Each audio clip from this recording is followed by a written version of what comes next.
आपला सातबारा, आपलं घर. वैभववाडीतलं समर्थनगर. वैभववाडीतलं समर्थनगर. वैभववाडीत निसर्गाच्या सानिध्यात आकांक्षा वास्तू कन्स्ट्रक्शन अँड डेव्हलपर्स घेऊन आले 108 प्लॉटचा एक महत्वाकांक्षी भव्य वास्तू प्रकल्प. प्रशस्त 26 एकर जागेमध्ये साकारणारा वैभववाडीतला पहिला वास्तू प्रकल्प समर्थनगर. समर्थनगर. स्वतंत्र सातबारा, बिनशेती बांधकाम मंजुरीसह सीसीटीव्ही कॅमेऱ्यासह 24 तास सुरक्षा व्यवस्था. प्रकल्पांतर्गत सुनियोजित रस्ते, मुख्य रस्ता डांबरीकरण व अंतर्गत रस्ते संपूर्ण खडीकरण. मुलांसाठी इंग्लिश मीडियम सीबीएसई स्कूलचं नियोजन. प्रकल्पासाठी स्वतंत्र इलेक्ट्रिक ट्रान्सफॉर्मर, विद्युत लाईन, रोडवरील दिवे आणि 24 तास पाणी यासह अनेक अत्याधुनिक सुविधा. वैभववाडी फोंडा मुख्य रस्त्यालगत वैभववाडी शहरापासून अगदी जवळच इतक्या सोयी सुविधा देणारा वैभववाडीतला पहिलाच परिपूर्ण प्रकल्प समर्थनगर. अधिक माहिती आणि बुकिंग साठी संपर्क आकांक्षा वास्तू कन्स्ट्रक्शन अँड डेव्हलपर्स, दत्त मंदिर जवळ, बाजारपेठ, वैभववाडी. गंगाधर केळकर 9175 40 67 64 आणि 9422 39 46 25. दादरमध्ये सदा सरोणकर यांचे कार्यकर्ते आणि शिवसैनिकांमध्ये झालेल्या राड्यावरती शिंदे गटाने पत्रकार परिषद घेत खुलासा केलाय. पाहूयात. एक महाराष्ट्रात कुठेही कुठचाही इन्सिडेंट झालेला नाही. सण फार चांगल्या जोरात आणि एका वेगळ्या आनंदाच्या वातावरणात, कारण मागची 2.5-3 वर्ष कोणालाही असा सण साजरा करता आला नाही. हिंदुत्व, हिंदूंचे सण, मग गोविंदा असेल, त्याच्यानंतर आता असलेली गणेश चतुर्थी असेल, फार आनंदात साजरा करता आला. म्हणजे जे काही 3 वर्षाचं भडास होती ती सगळी लोकांनी पूर्ण करून घेतली. त्या आनंदाला कुठचाही पारा उरलेला नव्हता. पण त्या दिवशी दादर या ठिकाणी आमचे आमदार सदा सरवणकर आहेत, त्यांच्याबरोबर झालेली बाचाबाची, त्याच्यानंतर त्यांच्या 2 ग्रुपमध्ये, जे आपल्याकडे मी असंख्य व्हिडिओत बघितलंय, 2 ग्रुपमध्ये जी काय भांडणं झाली, म्हणजे प्रकार असा आहे की ह्याचा विचार करण्यासारखा होता की जे सण आपण साजरे करू शकलो नाही आपल्या काळामध्ये, मुख्यमंत्री असताना उद्धवजींनी याचा विचार करायची गरज होती की आपल्या 2.5 वर्षाच्या कालावधीमध्ये महाराष्ट्राच्या जनतेला आपण वर्षावर बसतो, दुसऱ्या ठिकाणी जाऊन बसतो, मुलासाठी आपण एक बंगला देतो मंत्री म्हणून, पण आपण महाराष्ट्राच्या जनतेला साधा आनंदही देऊ शकलो नाही सणांचा, याचा विचार त्यांनी करायला हवा होता. आणि सगळ्यात महत्वाचं म्हणजे की एवढं झाल्यानंतर त्याच रात्री आमच्या शाखा प्रमुख जो आहे त्याच्या बिल्डिंग खाली जातात, त्याच्यासाठी 30-40 मुलं जातात, त्याच्या गळ्यातली चेन ओढली जाते. तुमच्याकडे काय शिवसैनिक आता शिल्लक राहिले एका शाखा प्रमुखाला मारण्यासाठी? आणि ते पण कारण काय तर विसर्जन, गणपती विसर्जन. जी तुम्ही गणपतीची पूजा किंवा मिरवणूक कोणाला काढायला देऊ शकले नाहीत 2.5 वर्षामध्ये. प्रशासनाची, तुमच्याकडे मुंबई महानगरपालिकेची संपूर्ण ताकद होती, तुम्ही स्वतः मुख्यमंत्री म्हणून होतात, तरी पण तुम्ही महाराष्ट्राच्या जनतेला साधा आनंद देऊ शकला नाहीत. आणि आता सुरुवात झाली आहे तर त्या ठिकाणी आपण एवढंच एक्सेप्ट, आमचं म्हणणं एवढंच होतं की जे तुम्ही करू शकला नाहीत तर ती जर जनता आनंदात साजरा करत असेल तर अशा वेळी काहीतरी कारणं खोटी काढायची आणि जाऊन सांगायची. हा बालिशपणाचा आरोप आहे. सदा सरवणकर यांनी म्हणे पिस्तुलातनं फायरिंग केली. व त्या सदा सरवणकरांकडे वाय कॅटेगरी आता सिक्युरिटी आहे. मला वाटतं एक 8-10 पोलीस त्यांच्या बरोबर असतात, पोलीस जीप आहे, तर त्यांना फायरिंग करायचा प्रश्न काय येतो? बरं, एवढे तिकडे कॅमेरे लागलेले आहेत, पोलीस त्यांचं रेकॉर्डिंग मी बघितलंय, त्या रेकॉर्डिंग मध्ये पण बघितलंय कुठचा फायरिंगचा आवाज नाहीये, काहीच नाहीये, तरी पण फायर झालाय म्हणून सांगताय. म्हणजे बालिशपणाचे आरोप आहेत. आणि या बालिशपणाच्या आरोपातनं एवढंच दिसून येते की आपण काय करू शकलो नाही, जे कोण काय करत असतील तर त्यांना त्रास देणं, हा एकच त्यातनं उद्देश दिसला. पण हे कारण हिंदूंच्याच, म्हणजे स्वतः हिंदुत्वाचे पुरस्कर्ते किंवा शिवसेना प्रमुख बाळासाहेब ठाकरेंचे चिरंजीव म्हणता आणि तुम्हीच हिंदूंच्या कार्यक्रमावर विरजण टाकण्याचा प्रयत्न करता, ही खरोखरच एक, म्हणजे याला महाराष्ट्रातली जनता माफ करेल असं मला वाटत नाही. त्यांची मागणी ते दादर पोलीस स्टेशनला शिवसैनिक जमा झाले, जमा झाले, त्यांनी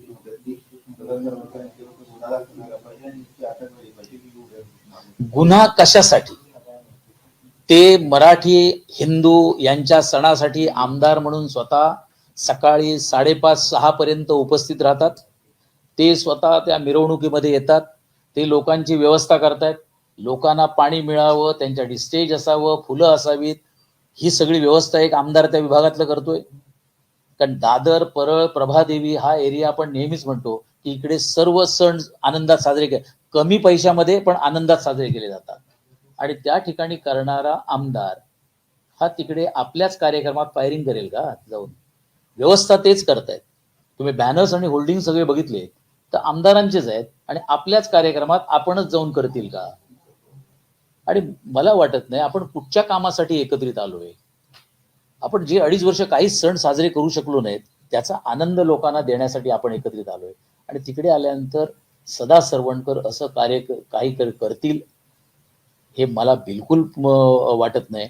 आणि तरी टेक्निकली म्हणाल तर जे कॅमेरे लागले होते, मग पोलिसांनी रेकॉर्डिंग केलेलं आहे, आपल्यापैकी पण काही माध्यमांनी तिकडे रेकॉर्डिंग केलेलं आहे, त्या सर्व गोष्टी मी बघितल्या आहेत. आपणही पुन्हा बघा, विनंती करेन आपल्या माध्यमातनं. असा कुठचाही इन्सिडेंट तिकडे झाला नाही. मग अटक कशासाठी? अटक यासाठी मागताय का की तरी तुम्ही गणेश चतुर्थी कशी काय आनंदात साजरी केली? गणेश चतुर्थीला तुम्ही 11 दिवस सगळ्यांना आनंदात कसं ठेवलंय म्हणून त्यांच्यावर केस घेण्याचा प्रयत्न करताय का? विसर्जन चांगल्या पद्धतीने करण्यासाठी महिला पण मोठ्या संख्येने जर पहाटे 5 पर्यंत रस्त्यावर महाराष्ट्राच्या कोपऱ्यामध्ये पहाटे 5 पर्यंत, मला वाटतं पुण्याची तर मिरवणूक दुसऱ्या दिवशी 7:30-8 पर्यंत चालली आहे. अशा वातावरणामध्ये तुम्ही हे सगळं करायला देताय म्हणून तुम्ही केस घ्यायला सांगताय का? खोटं कुठचं तरी कारण काढायचं आणि ते रेटून बोलायचं, ही पद्धत म्हणून आता बंद करा. याच्यामध्ये होणार काहीच नाही, पण तुम्ही उघडे पडाल. आणि ज्या शाखा प्रमुखाची गळ्यातली चेन वगैरे जी काही चोरीला गेली ती आणून द्या ना मोठेपणाने, की हे घ्या, बस झालं.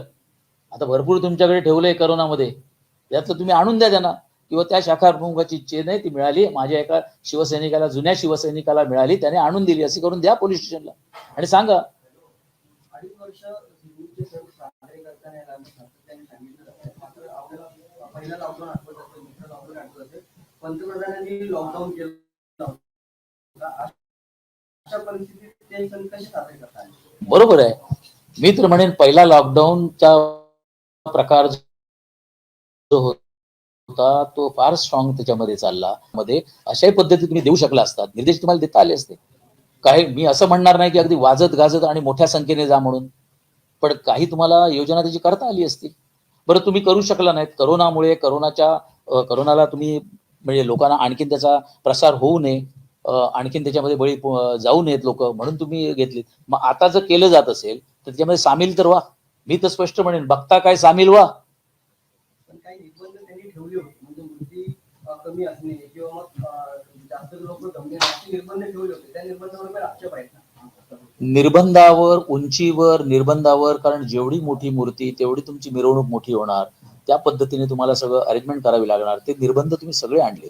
मी म्हणेन करोनाच्या कारणामुळे तुम्ही काही निर्बंध त्याच्यावर आणले. हे फक्त महाराष्ट्र, इतर ठिकाणी पण झालेत, पण काही ठिकाणी सण आणि चांगले तुम्ही साजरे केलेत. मग त्या बाबतीत मी आता बोलू नये कोणाच्या वैयक्तिक कारणावर. तुम्ही कुठचाही सण साजरा करण्यासाठी निर्बंध ठेवलेत, पण स्वतःच्या घरातल्यांचे जे तुमचे वाढदिवस आले ते कसे साजरे केले त्याचे देऊ का कॅसेट्स?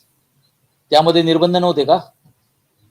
काही हॉटेलचे आपणच दाखवले माध्यमात नाहीत की लोक तुमच्याकडे मास्क लावून ह्याला जायचे, पब आणि ह्याच्यामध्ये गेलेले आहेत. मनसेच्या लोकांनी जाऊन तिकडे आंदोलन केलेलं आहे. म्हणजे जे हॉटेल्स आणि पब चालू नये म्हणून तुमचं होतं, मग निर्बंध फक्त त्याच्यावरच होते का? आणि तुमचे वाढदिवस झाले त्यावेळी तुमच्या एकेका स्वीटमध्ये हॉटेलच्या किती जण होते, किती लोकांना परवानगी होते आणि किती जण होते, हे सगळं उघड व्हायचं आहे का? असे असंख्य कारण आहेत. आणि त्याहीपेक्षा मी म्हणेन, ठीक आहे, तुमचा उद्देश चांगला होता, तुम्ही त्यांना करोनामध्ये जास्त लोकांना आणखीन त्रास होऊ नये म्हणून तुम्ही हे काम केलं, पण त्याच्याच बरोबर तुमची जी योजना होती ती आता जर चांगलं चाललं असेल तर त्यांच्याविषयी चांगलं तर म्हणा. लोकशाही म्हणताय, लोकांसाठी चालवलेलं सरकार ही जर भूमिका असेल तर आता आलेला बदल एक्सेप्ट करा उद्धवजी, आणि सांगा की तेव्हा झालं नाही, तुमचा काळ चांगला आहे, करोना नाहीये, रोगराई नाहीये, तुम्ही मोठ्या प्रमाणात सण हिंदूंचे साजरे करताय, याचा मला अभिमान आहे. सांगायला सांगा. मी आपल्या माध्यमातून उद्धवजींना विनंती करेन, बोला समोर. करोनाच्या वेळी मी बोलू शकलो नाही, करोना होता, आता नाही आहे, तुम्ही करताय फार चांगलं आहे, एक्सेप्ट करा. ते करण्याचं पण धारिष्ट पाहिजे आणि ते त्यांच्याकडे बिलकुल नाही आहे. म्हणून तुम्ही ते सदा सरवणकरांवर केस घ्या म्हणून सांगताय. आणि सदा सरवणकरांवर केस घेण्यासाठी कोण जाते? अनिल परब वगैरे. हे किरीट सोमायला कळलं तरी आणखीन त्रास होईल म्हणाल, जाऊ नको पोलीस स्टेशनच्या समोर, पोलीस स्टेशनच्या 500 मीटर मध्ये जाऊ नकोस. कोणी कोणासाठी जावं याचा पण एक काहीतरी विचार करण्यासाठी. आणि करोनाच्या काळामध्ये जी भूमिका होती, माझं कुटुंब माझी जबाबदारी, मीच घरात बसणार, तुम्ही पण घरात बसा, तुमच्या घरातल्या सगळ्यांना तसेच बसवा, माझं कुटुंब माझी जबाबदारी. पण एकनाथ शिंदे साहेब आणि फडणवीस साहेब आल्यानंतर माझा महाराष्ट्र आणि महाराष्ट्राची माझी जबाबदारी ही भूमिका आहे. त्यांनी महाराष्ट्राची जबाबदारी घेतली, त्यांनी महाराष्ट्राची पुरी जबाबदारी घेतली आणि असलेले हे सगळे सणांचे दालन फक्त त्यांनी सण तुम्हाला साजरे करा म्हणून आनंदात सांगितलं नाही, तर त्याच्यावर असलेले निर्बंध असतील ते उठवले. मुंबई महानगरपालिकेच्या परवानगी घेताना जे जे निर्बंध होते ते 1 विंडो क्लिअरन्स मध्ये त्यांनी पूर्ण केले. जी काही 100-200 रुपये महानगरपालिकेला भरून 500 रुपये भरून आपण जी रिसीट घेत होतो ते पण त्यांनी यावेळी घेतलेले नाही. करायला गेल्यानंतर तुमची इच्छा असेल, राजकीय इच्छाशक्ती असेल तर काही करू शकतात. त्यामधलाच हा एक प्रकार आहे. माझा महाराष्ट्र आणि महाराष्ट्राची माझी जबाबदारी ही भूमिका शिंदे साहेबांची असल्यामुळेच सण चांगल्या पद्धतीने साजरे करू शकले आणि भविष्यामध्ये पण असेच सण आनंदात सर्वजण साजरे करू शकतील. आणि त्यातही इकॉनॉमी पण आहे. छोटे जे दुकानदार आहेत, म्हणजे आपण बघितलं असेल की फ्यूल विक्रेते होते, त्यांच्याकडे पैसा आला. लोक लहान मुलांना घेऊन गणपती बघायला फिरत होते, त्यांना काही खाऊ तुम्ही दिलात, त्यांच्यामध्ये आले. म्हणजे अर्थव्यवस्था फिरण्याची जी होती, जी अर्थव्यवस्था तुमच्या काळामध्ये अडकून पडलेली होती, ती अर्थव्यवस्था पुन्हा चालू झाली. काही लहान मुलांना मी खेळणी खरेदी करताना बघितले, ती खेळणी कदाचित 2 वर्ष गोडाऊन मध्ये पडून असतील, ती आता बाहेर पडली आहेत. म्हणजे अर्थव्यवस्था जी एकीकडे खीळ बसलेली होती ती पण चालू झाली. आणि या सर्व गोष्टींचा विचार केला. एक आहे सण, दुसरी आहे तुमच्या भावना आणि तिसरी आहे तुमची अर्थव्यवस्था. आणि ही चालू करण्यामध्ये एकनाथ शिंदे साहेब, मुख्यमंत्री महाराष्ट्राचे देवेंद्र फडणवीस आणि त्यांचे सर्व मंत्री महोदय सहकारी हे त्याच्यामध्ये यशस्वी झालेले आहेत असं मला वाटते. आणखी एक प्रश्न असा आहे की पैठणमध्ये मुख्यमंत्र्यांची सभा होते, या सभेला कुठेतरी एक शासकीय परिपत्रक काढलं गेलंय आणि त्याच्यामध्ये अंगणवाडी सेविका यांना देखील या ठिकाणी सभेसाठी आमंत्रित व्हावा अशा पद्धतीनं एक परिपत्रक जारी करण्यात आले. विरोधी पक्षाने त्यावरती टीका केली आणि दुसरी गोष्ट या सभेचं एक रेड कार्ड देखील प्रसिद्ध झाल्याची टीका विरोधी पक्षाचे अंबादास दानवे यांनी केली आहे. अंबादास दानवे शिवसेनेमध्ये काम करतायत, विधान परिषदेचे ते विरोधी पक्ष नेते आहेत. मी त्यांना चांगल्या पद्धतीने ओळखतो, माझे जुने मित्र आहेत. रेड कार्ड काय असावं, कसे तिकडनं आणावे लागायचे, काही ठिकाणी सभा घेतल्यानंतर आणि स्पेशली औरंगाबाद म्हणजे संभाजीनगर जे शिवसेना प्रमुख म्हणायचे ते तिकडे कशी आणावी लागायची एकेकाळी लोक, हे सगळं गणित त्यांना चांगलं माहिती आहे. त्याच्यामुळे रेड कार्ड हे त्यांनी जुनं ठरवलेलं असेल तेच ते आम्हाला सांगत असतील. पण यावेळी रेड कार्डची गरज लागणार नाही. आणि अंगणवाडी सेविकांच्या बाबतीत पुष्कळ वेळा आपण बघितलेलं आहे, आझाद मैदानला किंवा नागपूर अधिवेशनच्या काळामध्ये मोठ्या संख्येने अंगणवाडी सेविका ह्या आपल्या प्रश्नांसाठी वारंवार तिकडे आंदोलनाला येऊन बसतात. त्यांचे प्रश्न, त्यांची असलेले सर्व सरकार दरबारी पुष्कळ दिवस, वर्ष त्यांचे प्रश्न प्रलंबित आहेत. आणि ह्या प्रश्न प्रलंबित असताना सोडवण्यासाठी त्यांनी पण मला वाटतं तिकडचे आमचे मंत्री असतील, तिकडचे गटविकास अधिकारी असतील, त्यांनाही सांगितलं असेल की जर मुख्यमंत्री इकडे येणार असतील तर मुख्यमंत्र्यांना पण आम्हाला आमच्या मागण्यांचं निवेदन द्यायचं आहे. त्यांच्या ज्या संस्था आहेत, संघटना आहेत, त्यांनी कदाचित तिकडच्या अधिकाऱ्यांना जिल्हा स्तरावर आपली निवेदनं नेऊन दिली असतील आणि ते दिल्यानंतर हे निघालेलं पत्र असणार आहे. त्याने आपल्या मागण्या जर आमच्या म्हणजे आम्ही आझाद मैदानला चर्चगेटला जाऊन बसण्यापेक्षा औरंगाबादला मागण्या त्यांच्या समोर देऊ. आणि तसे पण काही मुख्यमंत्र्यांच्या बाबतीत असं झालं नाही. पण एकनाथ शिंदे साहेब महाराष्ट्राचे मुख्यमंत्री म्हणून खरोखरच नशीबवान आहे असं मी म्हणेन की प्रत्येकाला वाटतं की मी मुख्यमंत्र्यांना जाऊन भेटू शकेन, मी मुख्यमंत्र्यांना माझं निवेदन देऊ शकेन आणि मुख्यमंत्री माझं निवेदन ते घेतील. याची सर्वांना शाश्वती आहे. त्याच्यातलाच हा प्रकार असेल. तुम्ही बरोबर बोलला की सगळ्यांनी एकत्रित यावं, पण जे पत्र एकात्मिक बाल विकास म्हणजे गट विकास अधिकाऱ्याची सूचना वगैरे आता अंगणवाडी आणि आशा सेविकांच्या मागण्या ज्या असतात त्या संघटना मांडतात, शासकीय अधिकारी नाही मांडत. सत्य आहे, त्यांनी ज्या आपल्या मागण्या दिल्यात त्या गटविकास अधिकारी यांच्याकडे दिल्यात, त्यांनी कलेक्टरांकडे दिल्यात. जी माझी माहिती आहे ती त्यांनी आपल्या मागण्या प्रशासनाकडे दिल्यात. प्रशासनाकडे दिल्यानंतर प्रशासनाने त्याच्यावर काढलेलं हे परिपत्रक आहे. प्रशासनाने काढलेलं परिपत्रक याला सुधारणा कदाचित होईल, पण हे ज्या पद्धतीने काढलंय याचं नक्कीच आहे की ही चूक त्यांची आहे, गटविकास अधिकाऱ्याची ही चूक आहे. पण त्यांनी दिलेल्या मागण्यांच्या बाबतीत ते एवढं बोलू शकले असते, तुम्ही मला मागणी पत्र दिलेलं आहे, साहेब तिकडे येत आहेत तर तुम्ही त्यांना भेटा आणि त्यांच्याकडे हे द्या. ही मागणी त्यांची आहे, अंगणवाडी सेविकांच्या त्यांच्या ज्या संस्था आहेत त्यांची मागणी आहे. दसरा मेळाव्यासंदर्भात काल शिवसेनेच्या शिंदे गटाच्या नेत्यांची बैठक पार पडली.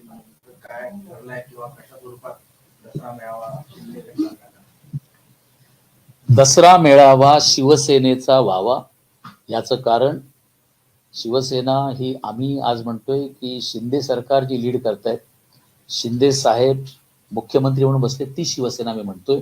ही शिवसेना यापूर्वी शिवतीर्थावर, शिवाजी पार्कवर मोठ्या संख्येने उपस्थित राहा, विचारांचं सोनं लुटण्यासाठी मोठ्या संख्येने आणि शिस्तीने या सोनं लुटण्यासाठी, असं शिवसेना प्रमुख नेहमी आवाहन करायचे. तेच आवाहन आम्ही केले आणि ह्या पवित्र अशा शिवतीर्थावर हा मेळावा व्हावा. कारण जे शिवसेना प्रमुख जे बोलत होते याच सर्व गोष्टी चांगल्या पद्धतीने पुन्हा मांडता याव्यात, त्यांचे विचार मांडता यावेत. त्यांचे जे विचार होते, त्यांना जे हिंदुत्व हवं होतं, त्यांना जी मुंबई हवी होती ती मुंबई पुन्हा देता यावी, अशा पद्धतीने त्यांनी मांडावेत हा विचार आहे. पण वेगवेगळ्या आपल्या माध्यमातून बघितलं की पवित्र अशा शिवतीर्थावर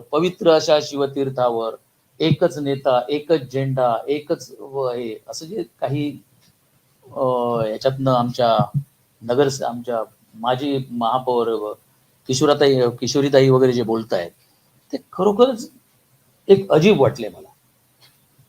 हे जे शिवतीर्थ आहे शिवाजी पार्कचं, हे पवित्र ठेवलंय याने, याचा जबाब उद्धव ठाकरेंनी द्यावा लागेल. उद्धवजींना याच्या बाबतीत विचारा.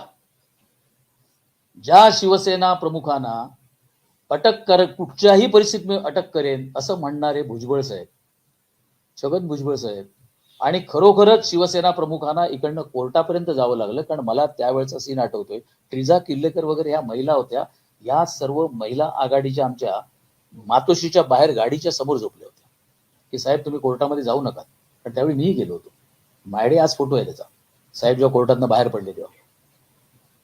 ज्यांनी शपथ घेतली की काही करून मी बाळासाहेब ठाकरेंना आतमध्ये टाकेन, त्याच माणसाला तुम्ही जेव्हा मुख्यमंत्री पदाची शिवतीर्थावर शपथ घेता, त्याच शिवतीर्थावर भुजबळ साहेब पण शपथ घेत आहेत. हे शिवसैनिकांना पटलंय का? जे जुने शिवसैनिक असतील त्यांना हे पटलेलं नसेल. ज्या माझ्या शिवसेना प्रमुखांना, हिंदू हृदय सम्राटाला ज्यांनी आतमध्ये टाकण्याचा प्रयत्न केला, तीच व्यक्ती त्याच शिवतीर्थावर येते आणि मुख्यमंत्री उद्धव ठाकरेंनी शपथ घेतल्यानंतर शपथ घेते. हे शिवसैनिकाला पटण्यासारखं नाही, कधीही पटणार नाही. खरं म्हणाल तर उद्धव साहेब तेव्हा त्यांना सांगू शकले असते, पवार साहेबांना, तुम्ही दुसरा कोणतरी द्या. कारण 4च मंत्र्यांनी घेतली. शिवतीर्थावर शपथ घ्यायची असेल तर दुसरं कोणतरी तुमच्या पक्षातनं द्या. पण शिवतीर्थावर भुजबळ साहेबांना जर शपथ घ्यायला दिली तर ती शिवसैनिकांना आवडणार नाही, हे तुम्ही बोलू शकला असतात. आणि जर तरीही पवार साहेब म्हणाले नाही त्यांनाच द्यायची आहे म्हणून, तर तुम्ही सांगू शकले असतात की जर त्यांनाच शपथ तिकडे शिवतीर्थावर देणार असाल तर मी मुख्यमंत्री म्हणून शपथ घेणार नाही. कुठे तुमचा गेला मराठी बाणा, कुठे गेला ठाकरी गणा? ही काय परिस्थिती आहे? आणि त्याच्यानंतर आता शिवसेना प्रमुखांचे विचार घेऊन जर जाणारे शिंदे साहेब असतील तर त्यांनी तिकडे मेळावा करू नये, त्यांनी तिकडे चांगले विचार मांडू नयेत, त्यांनी शिवसैनिकांना बोलू नयेत, हे करताय. म्हणजे ज्यांनी शिवसेना प्रमुखांना ज्यांनी त्रास दिलाय त्यांचे तुम्हाला शपथी तिकडे चालू शकल्या. पण एकनाथ शिंदे साहेब जर जाऊन तिकडे शिवसैनिकांना काय बोलणार असतील, भेटणार असतील, त्यांना काहीतरी शिवसेना प्रमुखांचे विचार सांगणार असतील. शिंदे साहेब आजपर्यंत कधी असं बोलले नाही, हा माझा विचार आहे, ही माझी शिवसेना, असं कधी बोलले नाही. ते आजही म्हणतायत की जर असतील तर हे विचार शिवसेना प्रमुख बाळासाहेब ठाकरे, स्वर्गीय आनंद दिघे यांच्या बाबतीत त्यांचे असलेले विचार मी तुमच्या समोर मांडतोय. ही शिवसेना त्यांच्या विचाराने पुढे नेतोय. म्हणजे तुम्हाला भुजबळ साहेबांनी घेतलेली शपथ शिवतीर्थावर चालू शकते. मी सर्व जुन्या नवीन शिवसैनिकांना आपल्या माध्यमातून विचारेन की ज्यांनी शिवसेना प्रमुख बाळासाहेब ठाकरे यांना आतमध्ये टाकण्याचा, त्यांना अटक करण्याचा, तुरुंगात टाकण्याचा प्रयत्न केला, त्यांनी घेतलेली शपथ तुम्हाला चालू शकली आहे. पण त्याच शिवसेना प्रमुखांवर प्रेम करणारा, वर्षानुवर्षे त्यांच्यासाठी काम केलेला एक शिवसैनिक एकनाथ शिंदे साहेब तिकडे मेळावा घेत असतील तर ते तुम्हाला चालणार आहेत की तुम्हाला उद्धवजींची केलेली कृत्य ही चालणार आहे? हा सर्वात मोठा प्रश्न आहे. काल नितीश राणेंनी हिंदू हृदय सम्राट म्हणून देवेंद्र फडणवीस यांना उपमान देऊन टाकले. तुम्हाला हे पटलंय का? अशा स्वरूपात भाजपचा नेता अशा स्वरूपात जर मागणी करत असेल तर ते योग्य आहे?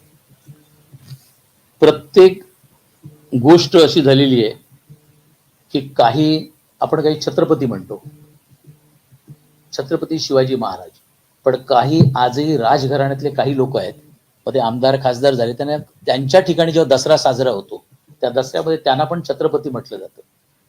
ते छत्रपती म्हटल्यामुळे शिवाजी महाराजांचं कुठे कमीपणा होते का? हा प्रकार त्यांनी हिंदू हृदय सम्राट म्हटले. तसं म्हणाल तर मला आजही आठवतंय की हिंदू हृदय सम्राट ही ज्या दिवशी त्यांना संबोधण्यात आलं शिवसेना प्रमुख, तेव्हा त्याच्या अगोदर एक गोष्ट वेगळी बोलली गेली होती. सत्तेसाठी 1760 आणि एकच हिंदू हृदय सम्राट. मग ते सत्तेसाठी 1760 म्हणणारे ते काँग्रेस बरोबर आणि राष्ट्रवादी बरोबर जाऊन कसे काय बसले? त्यामुळे हिंदू हृदय सम्राट ही म्हण तेवढंच पॅच नाही आहे, तो त्याच्या अगोदर पण काहीतरी आहे. आणि ते जर अगोदरचं असेल तर त्याचा विचार पण करायला हवा. त्यांनी जे म्हटलंय हिंदुत्वासाठी काम करणारा नेता, हिंदुत्वासाठी 18 तास 16 तास आमचे देवेंद्र फडणवीस साहेब जर काम करत असतील, त्यांनी आत्ताची सणांसाठी केलेल्या योजना त्या विषयावर पकडून त्यांनी म्हटलं असेल आमदार नितेश राणे यांनी की हिंदू हृदय सम्राट. पण त्यांना हिंदू हृदय सम्राट म्हटलंय म्हणून बाळासाहेबांचे हिंदू हृदय सम्राट ही पदवी कोणी काढून घेतलेली नाही. बाळासाहेबांसाठी आजही ते हिंदू हृदय सम्राटच आहेत. त्यामुळे त्यांच्या बाबतीत असं कोणी म्हणणार नाही. यांना उत्स्फूर्तपणे वाटलं, त्यांनी उत्स्फूर्तपणे म्हटले.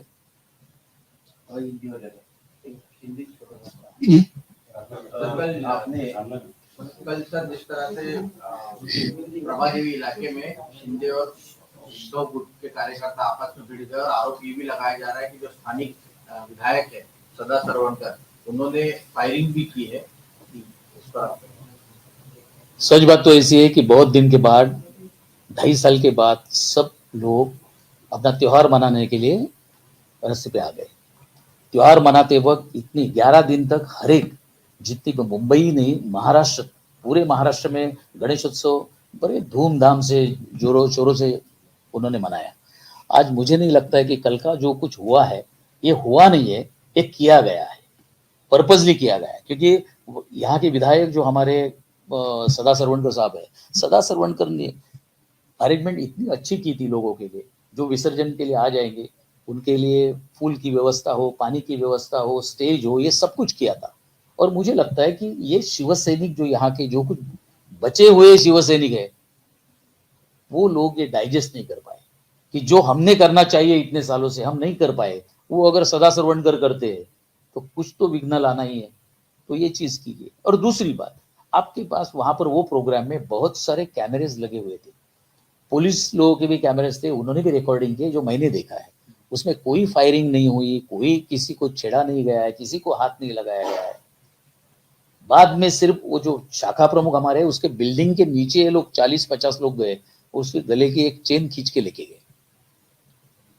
तो मुझे लगता है जो कुछ त्योहार इन्होंने जोरों शोरों में मनाए गए ये लोग डाइजेस्ट नहीं कर पाए. जो हम लोग 2.5 साल में कुछ जनता के लिए नहीं कर पाए, वो अगर शिंदे साहब और फडणवीस साहब कर रहे तो उसका कुछ तो एक रीजन मिले. उसके लिए उन्हें दादर में जो कुछ किया है बड़े गलत है. और पुलिस उसके बारे में मैं आपके माध्यम से बोलना चाहता हूँ, उसकी पूरी इंक्वायरी की जाए.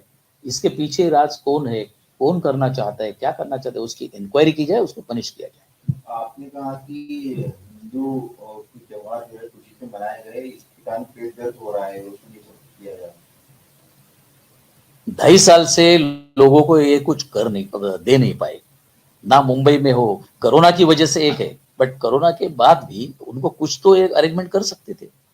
मैं ये नहीं बोल रहा हूँ इतने लैविशली नहीं हो, तुम्हारे नसीब में नहीं था चीफ मिनिस्टर करके आप बैठे, बट इतने जोरों शोरों में आप नहीं देख पाए। शिंदे साहब देख पाए, शिंदे साहब ये दिखाई दिया। कभी कभी ऐसा भी होता है, ये तकदीर की बात है। ये तकदीर की बात इसके लिए कि पंढरपुर में गए तो देखिए अजीब, हम लोगों को सबको, महाराष्ट्र की पूरी जनता ने, देश ने देखा है पूरा। पंढरपुर के लिए जाने के बाद 4 जनरेशन खड़ी थी। शिंदे साहब थे, शिंदे साहब के पिताजी थे, उनका बेटा था, उनका पोता था।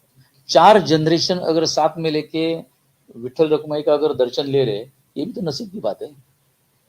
आपके पास आपके साथ में भाई भी नहीं कोई आते। आपने कहा कि वो त्योहारों में खुशी नहीं दे पाए, लेकिन खुद के परिवार लोग के लोगों का जन्मदिन मनाया और इसी कारण ये सब बखलाव किया जा रहा है। आज ऐसी है कि कोरोना के वक्त 2.5 साल में, मैं ये नहीं बोलूंगा कि कोरोना में जो कुछ प्रिकॉशंस लेने थे सरकार ने लिए हैं, सीएम या बाकी प्रशासन, उन्होंने सब कुछ रूल्स बनाए, अच्छा भी किया। उसके लिए जितनी डेथ बढ़ती थी वो उन्होंने रोकने की कोशिश की। बट उसके साथ साथ खुद के घर के जो भी अपने बेटे के, खुद के, ये जो कुछ फंक्शंस आपने छोटे छोटे किए, उस छोटे फंक्शंस कौन से होटल में किए हैं, बंगलों में कैसे किए हैं, उस बंगले में कितने लोग थे, वो कैसे कैसे आए थे, मास्क लगा के आते थे, मास्क लगा के ये करते थे, ये देखा है, कई वीडियोस है। ये वीडियोस, अगर मैं ये नहीं कहना चाहता हूँ कि इस त्योहार के साथ मैं उनको कंपेयर कर रहा हूँ, बट उस त्योहार का नाम लेके आपने जो रुकावटें पैदा की थी, उसके साथ साथ आज आप करना जो चाहिए, अगर ये हुआ है, मैं इसके ऊपर ज्यादा बहस नहीं करते हुए इतना बोलूंगा, ये हुआ है, जो भी त्योहार मनाया गया है, आप ये बड़े दिल से कह दो कि हम नहीं कर पाए, आपने किया है, ठीक है, हम आपके साथ हैं। दशहरा को लेकर क्या योजना है और कहाँ पर ये रैली होगी, क्या तय किया गया है? हम लोग, हमारे पदाधिकारी करके हम लोगों ने शिंदे साहब के पास रिक्वेस्ट की है, ये यहाँ पर ही शिवाजी पार्क में ही होनी चाहिए। दसरा रैली ये शिवाजी पार्क में इसके लिए होनी चाहिए कि ये शिवसेना प्रमुख बाळासाहेब ठाकरे जी ने चालू किया है, तो उनके विचार सुनने के लिए यहाँ पर ही आने चाहिए, यहाँ पर किया जाए, और कोशिश भी चालू है यहाँ पर ही हम लोग वो ले सके।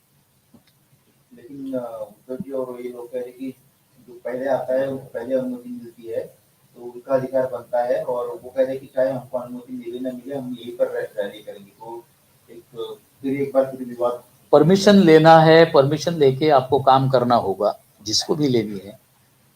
इतना तो माहौल हो आप लोग खड़े नहीं कर सकते कि लॉ में जो कुछ लिखा है, कितनी डेसिबल की आवाज होनी चाहिए, कितने बजे तक चलना चाहिए, लॉ एंड ऑर्डर मेंटेन करने के लिए क्या क्या करना चाहिए, एक्स चीफ मिनिस्टर को मैं बोलने की जरूरत है ऐसा मुझे लगता नहीं। उनको ये सब रूल्स मालूम है, फिर भी हम लोग वही करेंगे, ये चीजें नहीं हो सकती है। बाय लॉ जितने भी होगा, गवर्नमेंट है, गवर्नमेंट डिसीजन लेगी, परमिशन किसको देनी है, कैसी देनी है, तो उसके ऊपर डिसीजन हो जाएगा। और हमें लगता है कि ये यहाँ पर शिवसेना प्रमुख के विचार यहाँ पर अगर देने हैं तो वो अधिकार आज भी यहाँ पर है। इसका रीजन है कि लोक प्रतिनिधि जितने भी चुन के आए हैं, वो आए हुए चुन के लोक प्रतिनिधि, उनके हर एक लोक प्रतिनिधि के पीछे 1 लाख 2 लाख 4 लाख वोट्स होते हैं, तो उनका कहना है वो हम लोग लेके आए। आज अगर लोक प्रतिनिधि की संख्या ज्यादा है तो वो ज्यादा लोक एमपीज है, एमएलएज है, इसका मतलब उनको चांस मिलना चाहिए। वो तो बाळासाहेब के विचार ही लेके जा रहे हैं। आता माहिती मिळाली की मातोश्रीवरून आदेश आलाय, शिवसैनिकांनी दादर पोलीस स्टेशनला जावं आणि गुन्हा कोणत्याही परिस्थितीत दाखल होईल ते बघावं. सुधीर शिंदे आमदार यांनी आता आरोप केलाय की पोलिसांच्या समोर हा गोळीबार झालेला आहे आणि पोलीस बोलायला तयार नाहीये. पोलिसांनी भूमिका स्पष्ट करावी. सदा सरवणकर यांनी पोलिसांसमोर गोळीबार केला. माझं म्हणणं तर या बाबतीत स्पष्ट आहे. रेकॉर्डिंग सगळ्या मी पण बघितलेत, प्रसार माध्यमांच्या रेकॉर्डिंग आहेत त्या बघितल्यात, पोलिसांचं रेकॉर्डिंग आहे ते बघितलंय. काहीही न होता जर त्याच्यावर गोळीबार केला असं सांगितलं जात असेल तर जो हे सांगतोय त्याच्यावर पहिली केस घ्या. खोटं करण्यासाठी काही करून एखादा FIR घ्या, खोट्या कामांवर FIR घ्या, ही आमच्या सरकारची नीती नाही. ही जर सरकारची नीती असती तर मग राणा दाम्पत्याला आतमध्ये जावं लागलं नसतं. ही जर नीती आमची असती तर त्या बाबतीत राणेसाहेबांचं घर किती बाल्कनीज पुढे किती फुटाच्या आल्यात हे बघायला जाण्याची गरज लागली नसती. या सरकारची नीती बिलकुल नाहीये. त्यांचं हे धोरण नाहीये की खोट्या केसेस घ्या, काही करून त्यांना अरेस्ट करा. ही नीती कोणाची आहे हे पुऱ्या महाराष्ट्राला माहिती आहे. एक केंद्रीय मंत्री येतात राणेसाहेब आणि कोकणामध्ये जातात आणि कोकणमध्ये जाताना त्यांना तुम्ही अरेस्ट करून संगमेश्वरवरनं रिटर्न घेऊन येत आहे. म्हणजे केंद्रीय मंत्र्याला तुम्ही काय कारणासाठी आणले, त्याच्या मागचं कारण काय होतं ते कारण आजही विचार करा. ते काय बोलले होते तेही विचार करा. राणेसाहेब तेव्हा बोलले म्हणून तुम्ही त्यांना अटक करण्यापर्यंत तुमच्या सरकारची तेव्हा मजल गेली होती. आजही तुम्ही तोच तुमचा कार्यक्रम राबवताय की खोटं करून काही करा पण तुम्ही सदा सरवणकर यांना अरेस्ट करा. पण यावेळी ते होणार नाही, होऊ शकणार नाही. कारण यावेळी थर्ड आय ज्याला आपण म्हणतो, कॅमेराज तुमच्या समोर आहेत. यावेळी तुमच्या म्हणजे 2 डोळ्यांनी दिसणारं चांगलं काय दिसतं असेल याच्यावर विश्वास हवं तर ठेवू नका, पण तुमच्या डोळ्यांनी जे दिसतंय ते तरी त्यातनं बघा. आणि फायरिंग झालेली असेल तर त्याची जरूर एन्क्वायरी करा. पण फायरिंग झाली नसेल आणि त्याच्यावर करा आणि तरी गुन्हा घ्या म्हणून सांगत असाल तर जे हे रेटून बोलतायत आणि खोटं बोलून करायला लावतात, मग त्याच्यामध्ये शिंदे असो किंवा अनिल परब असो यांच्यावर गुन्हे घेतले गेले पाहिजेत. ही माझी मागणी आहे. एक हिंदी में सवाल है कि नीतीश राणे और बीजेपी नेता नया हिंदू हृदय सम्राट कर रहे हैं देवेंद्र जी को, तो इसको लेकर आप कैसे हैं? आपकी आपत्ति है? तो इस बारे में अगर देखो, एक स्वाभाविक है, 2.5 साल के बाद लोगों को हिंदू हृदय सम्राट बोलने की ये ताकत कहाँ से आ गई. शिवसेना प्रमुख बाळासाहेब ठाकरे, इनके बारे में जब हिंदू हृदय सम्राट जब पहली बार बोला गया है तब क्या था उसके पीछे, स्लोगन क्या था? सत्तेसाठी 1760 पण एकच हिंदू हृदय सम्राट. अभी सत्ता के लिए 1760 कौन है आपको पता है? कांग्रेस राष्ट्रवादी के साथ बैठ के उन्होंने क्या किया है वो भी आपको पता है. ये बोलने की कोई जरूरत नहीं है. और छत्रपति, हम लोग छत्रपति शिवाजी महाराज बोलते हैं, छत्रपति संभाजी राजे बोलते हैं. छत्रपति शिवाजी महाराज इनको भी बोलते हैं और संभाजी राजे को बोलते हैं. इसके लिए कुछ हमारे शिवाजी महाराज का कुछ स्तर कोई नीचे होता है क्या? वैसे हिंदू हृदय सम्राट उन्होंने बोला है, उनको फील हुआ है, उन्होंने बोला है. कोई किसी को कोई यूनिवर्सिटी से किसी को कुछ ये तो डिग्री जैसा दिया नहीं है कि आप हिंदू हृदय सम्राट है, ये भी हिंदू हृदय सम्राट, ऐसा कोई पेज दिया नहीं है. आपको अगर लगा यहां से बोल दिया आपने. कोई पिताजी को बाबा बोलता है, कोई पापा बोलता है, कोई डैडी बोलता है, but after all he is a father. और मुझे लगता है वो स्तर आज भी है. और अगर काम करने से, मैं उससे और भी एक आगे जाके बोलूंगा, अपने काम करने के बाद अगर कोई स्तर वो मेंटेन कर सका, दिखा सका कि यस बाळासाहेब ठाकरे थे, उन्होंने काम किया, पॉपुलैरिटी थी, लोग मानते थे, इसके लिए हिंदू हृदय सम्राट हो गए. वैसे ये भी हिंदू हृदय सम्राट, शायद अगर लोग उनको, महाराष्ट्र के लोग वैसे भी बोलने चालू कर देंगे, बोल नहीं सकते. संपूर्ण कोकणसह जगभरातील ताज्या घडामोडी सर्वात प्रथम पाहण्यासाठी कोकणचं नंबर 1 महा चॅनल कोकण 7 लाईव्हचं YouTube चॅनल सबस्क्राइब करा आणि लेटेस्ट अपडेटसाठी बेल आयकॉन क्लिक करा.